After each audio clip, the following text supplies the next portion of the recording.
Hi, I'm Bonnie Browning from the American Quilter Society. I'm here with Sherry Reynolds from Laramie, Wyoming, who is the winner of our home machine quilted quilt. And Sherry was the lucky winner of a $5,000 prize with this quilt. Welcome, Sherry. Hello. And you know, she didn't realize she was going to win that kind of money, so this was a fun reward for her. Yes. Well, Sherry, tell us a little bit about your quilt. How did you go about designing this beautiful quilt? Well, I started designing on graph paper. That's how I design all my quilts. Once I get it on graph paper, I just have to go in, figure out all the measurements, sit down, make the paper pieces, and start sewing. Okay, and I'm really intrigued of how you did these beautiful circle little triangles that we see here in the center. Well, there's a lot of paper piecing on it. These are actually pieced in rows, and then once I had the entire row pieced, I would piece that circle to the next circle, so that's all pieced together. Okay, and was this paper piece too out here? These were, and I just wasn't going to have that in there, but I needed something to go from blue to red to white was too much of a distinct contrast. I had drafted these on here. I thought, what a neat little design. I'll just shorten them up and make them go around the circle. I like to tie different parts of the quilt together, and it kind of unifies everything. Okay, I just noticed, and I think everyone else will too, this beautiful background quilting here of the pumpkin seed design. Is that what it's called?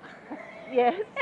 You'll see that a lot on Amish quilts too, the pumpkin seed design.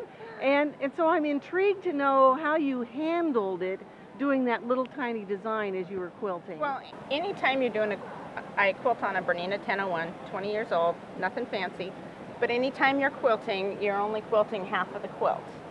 So from here over is all that's under my arm, and I use the squish method, and I maneuver with that little area. I do mark it with a grid of squares so that I know. And when I quilt this, it's all first just a single set of circles, and to get the design, I go back and offset the circles a half, so that's what makes the pumpkin seed. Well, it certainly is beautiful. I quilted the words, part of the words, the Gettysburg Address. Oh.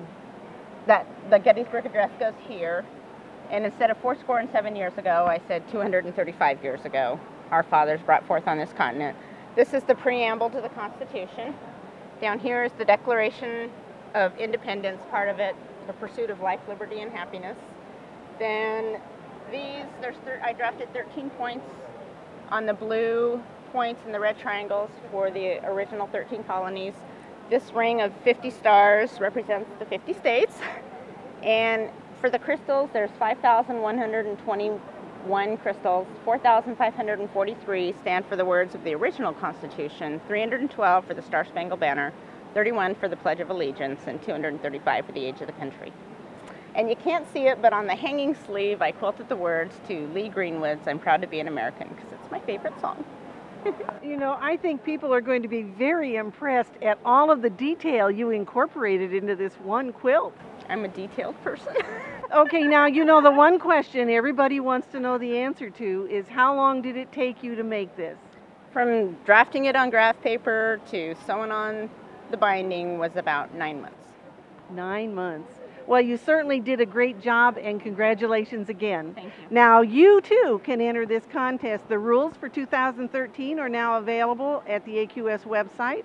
So we hope you'll enter the quilt show next year, and maybe you could be a winner just like Sherry.